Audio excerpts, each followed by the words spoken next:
Hey everyone, this is Paige, and welcome back to the So Rude podcast. On this week's episode, I'm talking about modern songs I think will become classics with time.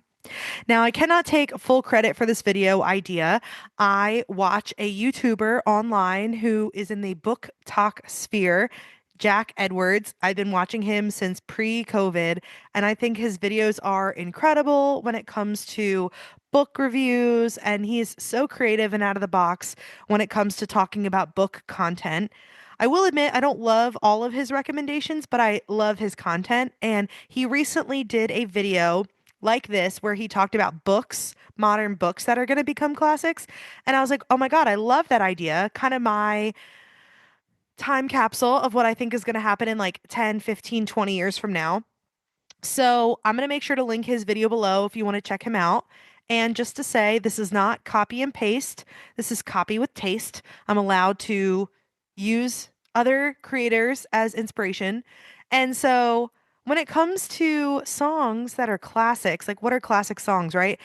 These are songs that everybody knows. Ones that come to mind are like Jolene, Dolly Parton, Hotel California by the Eagles, Billie Jean by Michael Jackson, Girls Just Want to Have Fun, Cyndi Lauper, Respect by Aretha Franklin, even Iris by the Goo Goo Dolls, which is like a more modern song. I feel like everyone knows that song. So I'm giving my prediction of more modern stuff in the last couple of years that I think these songs are going to become classics with time. Just making sure I share this. They're not ordered as far as like how much I think song number one is going to be classic versus others. These were just as I was collecting my list, I put them on and I just did not go back and reevaluate them. So these are like, these are just my hot takes in no particular order. So to kick things off, I would be remiss if I do not talk about Chappell Roan. She has taken over the pop sphere. And I will say the only thing I did order them by is I did kind of group like pop, R&B stuff in one group and then I did country as a second group just because that was kind of the order that these songs came to mind. But Chappell Roan, it's a toss up between for me between Pink Pony Club and Good Luck Babe. I think Pink Pony Club had everyone in a chokehold. I was seeing mechanics on TikTok talking about this song. So it's hard to make a judgment call on which one. I think Good Luck Babe has a very iconic sound and it kind of feels timeless in a sense. So I guess if I was gonna lean towards one, I might lean more towards Good Luck Babe. But again, both of these songs, the reach that they had is incredible, and I think they're gonna be hanging around for quite a while. This leads me into number two with Sabrina Carpenter and Espresso. She's had some other, breakout hits such as Please, Please, Please and Nonsense and a few others, but Espresso really seemed to hit. I recently saw a Dunkin' collab where her espresso drink through Dunkin', you can now order the Sabrina Carpenter. Next one. This is leaning a little bit more into that folk Americana, but for Noah Khan, I think Stick Season. I think this is going to be like that Let It Go, James Bay, where you don't even really know you know the song until you hear it in like every movie, and then you're like, oh yeah, I know what the song is.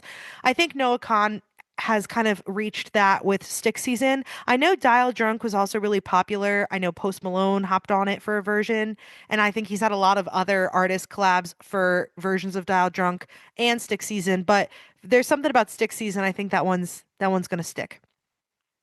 Next, one of my girlies, I saw her last year, Olivia Rodrigo.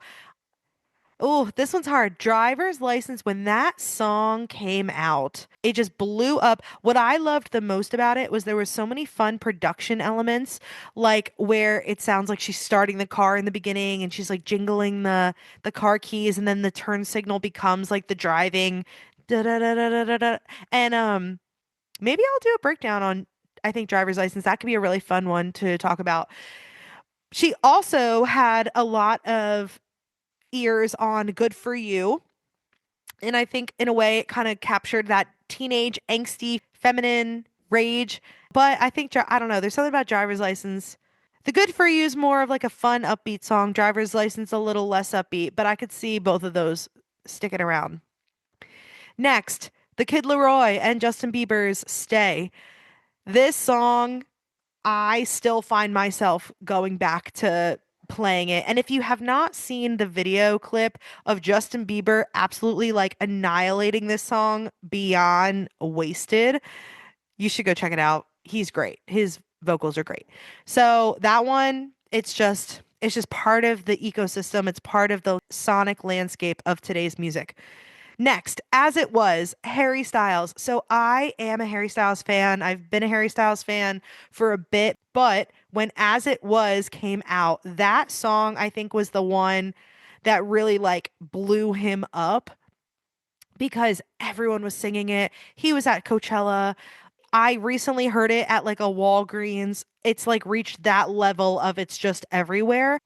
Okay, next up, Taylor Swift. When I was trying to think of what Taylor Swift song do I really think has staying power, there's so many, right? There's like Shake It Off, there's Style, there's Blank Space, Wildest Dreams, Love Story. Like these songs are going to stick around for a long, long time. But the one to me that I think really blew those ones out of the water was All Too Well, the 10-minute version.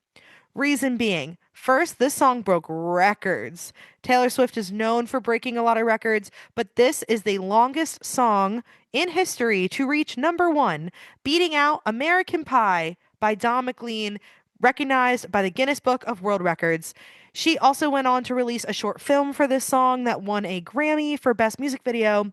To this day, that is my favorite Taylor Swift song. I have other honorable mentions like Call It What You Want from the Reputation album. I'm so excited for that to come out, hopefully this year. But at whatever speed you want, Queen, don't let me rush you. And so many others. Oh my God, her Folklore Evermore era. It really just depends on like what type of music you like because she has dabbled in so many different genres. But for me, there's something about All Too Well, the 10-minute version, especially from her fans, that I think will keep that one around for quite a while. Next up, Ed Sheeran. Ed Sheeran's another one where he's had some huge songs like Shape of You and A Team, and those songs, one, they came out a little bit ago, so they've already kind of been in the sonic landscape. But the one more recent track that I think is really going to stick around for a long time is Bad Habits. To me, there's kind of an indication when children really latch onto a song. That is how you know, like, it's a good song because it's just like everywhere and everyone across the spectrum can kind of enjoy it.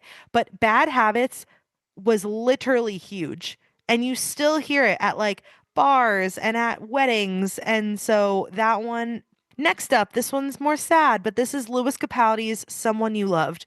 I love this song. This was like my first Lewis Capaldi song that I learned about. I think it was one of his first big singles.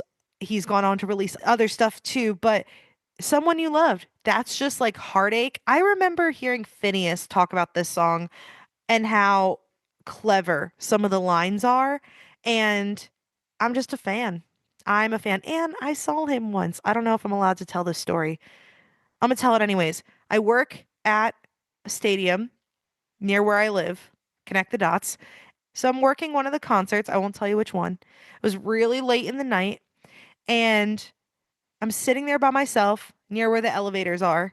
And the elevator opens and this ginormous group of people walks out.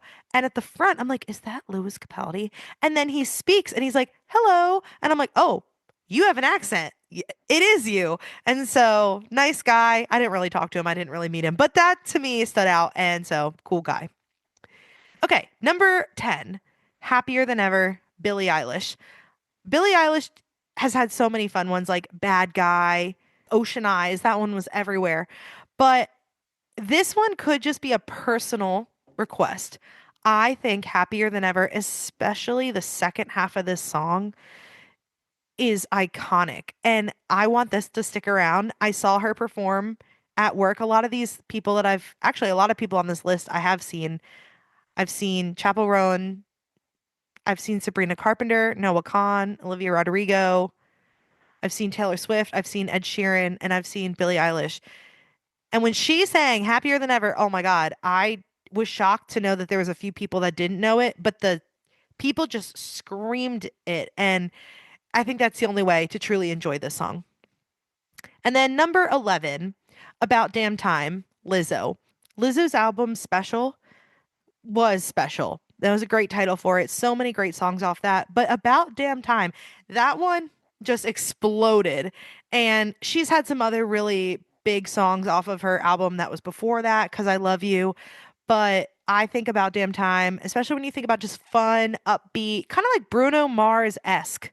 There's a ton of songs that came out in the last like 10, 15 years that I think also have staying power. I didn't really talk about those because I wanted to talk more recently, but I think Bruno Mars, Uptown Funk, that one's going to be around forever. I think Party in the USA by Miley Cyrus, that one's just like a classic. All of those are kind of honorable mentions. I should have done an honorable mentions section, but we'll leave it at that. Once I wrote this list, I realized I didn't mention any country songs on here, and I think that there are plenty of country songs that are going to be lasting around that came out recently. And so I wanted to pull together some of those too. Morgan Wallen. I think you can't talk about modern country without talking about Morgan Wallen. He's literally everywhere.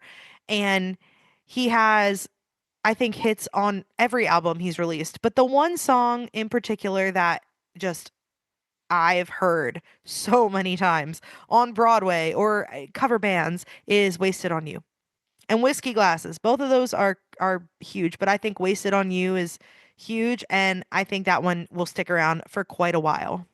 Number 2, When It Rains It Pours, Luke Combs.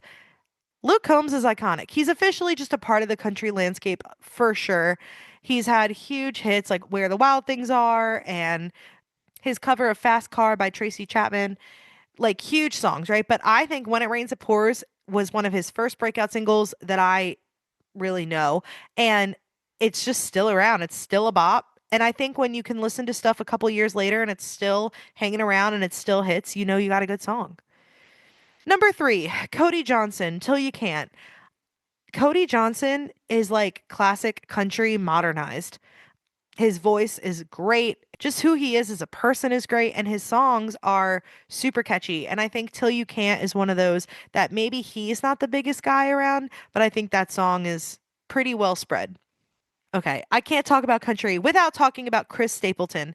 Chris Stapleton is just my favorite country artist.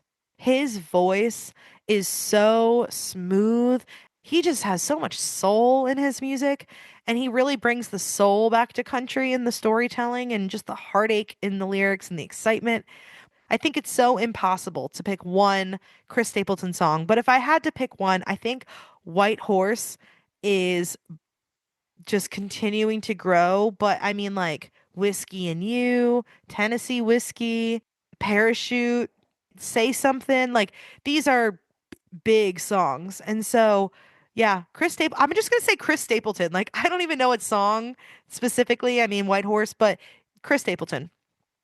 Next is Something in the Orange by Zach Bryan. This song, I think, started to open country listeners into that, like, it almost straddles the line between country and like folk Americana. It's almost like the person's just like openly talking, free flowing lyric. And that started helping artists like Tyler Childers and some of these other artists grow as well, who kind of like are in that lane too.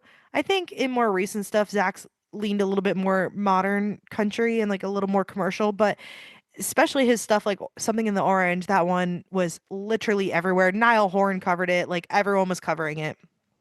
Also in the orange sphere, Tennessee Orange by Meg Moroney. Megan Moroney, that song, everyone was listening to it. It's still relatable. The songwriting in that is impeccable. She sounds great. There are female artists that like I didn't know what specific song to call out.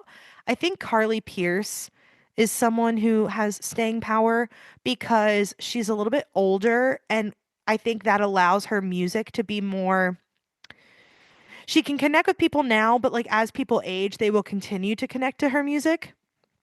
I also think Ashley McBride has a lot of great songs. She has a song, I don't know if it's as big as it is to me as a song, but Girl Going Nowhere. Oh my God. Talk about wreck me.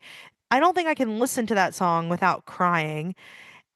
I know she's has so many other projects and songs that are just great, but that one will always hold a little piece in my heart. It's the first one I heard of hers and it's phenomenal. I don't want to get too long on this. There are so many great songs today that if I missed something that you were like, no, hands down, this is like the song to stick around for the next 30 years, like, let me know. Comment it, let me know, reach out to me, tell me what I missed. These are just my predictions. I'm interested to see if I'm right in like 10, 15 years' time and what new is going to come out in the next couple of years that it's just going to add to this catalog. If you're not already, make sure you go and follow me on Instagram and TikTok at sorude.podcast. We want to grow this show, folks. And the only way to grow it, the people that are already buying in and already believing in what we do, you showing your support. And the best part is it doesn't even need to be financial. It takes 15 seconds to follow on a platform or to rank or leave a review on whatever platform you're listening to the show on, Spotify, Apple, or even YouTube. We are on YouTube, So Rude Podcast. We have all of our videos up there and we are putting out clips and shorts and reels, TikToks. So your support with this one woman show is gladly appreciated and truly means the world to me. As always, have a fantastic rest of your day and we'll chat again soon. Bye now. Thanks for listening. Be sure to subscribe so you can stay up to date with every episode. See you next time.